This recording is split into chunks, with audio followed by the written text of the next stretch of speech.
Cinema ఇదో తలుకు బెళుకుల మాయా ప్రపంచం. అందులో ఒకే ఒక్క ఛాన్స్ అంటూ సినిమా స్టూడియోల చుట్టూ ఆశగా తిరుగుతూ ఉంటారు కొందరు. చిన్న పాత్రలోనైనా వెండి తెరపై కనిపించాలని కలలు గంటూ ఉంటారు ఇంకొందరు. కానీ చాలా మంది విషయంలో ఆ కలలు కన్నీరుగా మారుతున్నాయి. ఎవరైనా సాయం చేస్తా అంటే వెంటనే నమ్మేస్తారు.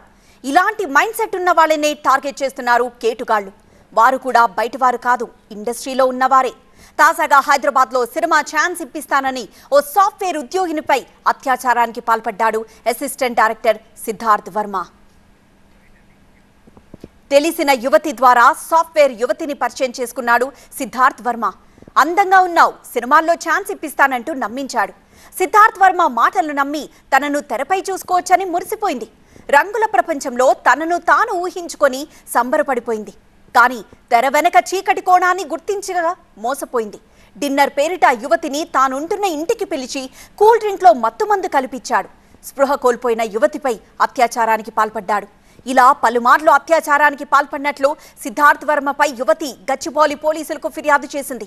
కేసు నమోదు చేసిన గచ్చిబౌలి పోలీసులు సిద్ధార్థ్ వర్మను అరెస్ట్ చేసి రిమాండ్కు తరలించారు. మణికొండ పుప్పాలగూడ చెందిన ఒక మహిళ ఇచ్చిన కంప్లైంట్ అనుసరించి సిద్ధార్థ వర్మ అనే వ్యక్తి మీద కేసు నమోదు చేయలేదు. ఈ సిద్ధార్థ వర్మ వచ్చేసి ఇతని నేటివ్ వైజాగ్. ఇతను మన రాఘవేంద్ర కాలనీలో వచ్చి నివాసం ఉంటున్నాడు 3 సంవత్సరాల నుంచి. ఇతను డిన్నర్కి పిలిచి అమ్మాయితోటి కూల్ డ్రింక్లో ఆల్కహాల్ మిక్స్ చేసి ఇవ్వడం వల్ల అమ్మాయి అన్కాన్షియస్ అయినప్పుడు అమ్మాయి మీద అత్యాచారం చేశారని కంప్లైంట్ చేయలేదు. అమ్మాయి కంప్లైంట్ బేస్ చేసుకొని కేసు నమోదు చేశాను. సిద్ధార్థ వర్మను అదుపులో తీసుకొని అరెస్ట్ చేసి జ్యుడిషియల్ రిమాండ్ పంపించడం జరిగింది. కేసు సంబంధించి తదుపరి పరిశీలన ప్రస్తుతం కొనసాగుతుంది.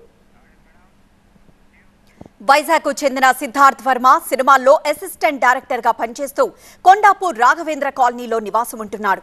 బాధితురాలు అనంతపురంకు చెందిన యువతి హైదరాబాద్ పుప్పలగూడలో నివాసముంటూ ఐటీ కారిడార్లోని ఓ సాఫ్ట్వేర్ కంపెనీలో పనిచేస్తోంది. ఇలా సినిమాల్లో ఛాన్స్ ఇస్తామంటూ మభ్యపెట్టి చీటింగ్ చేయడం గతంలోనూ అనేక సార్లు జరిగింది.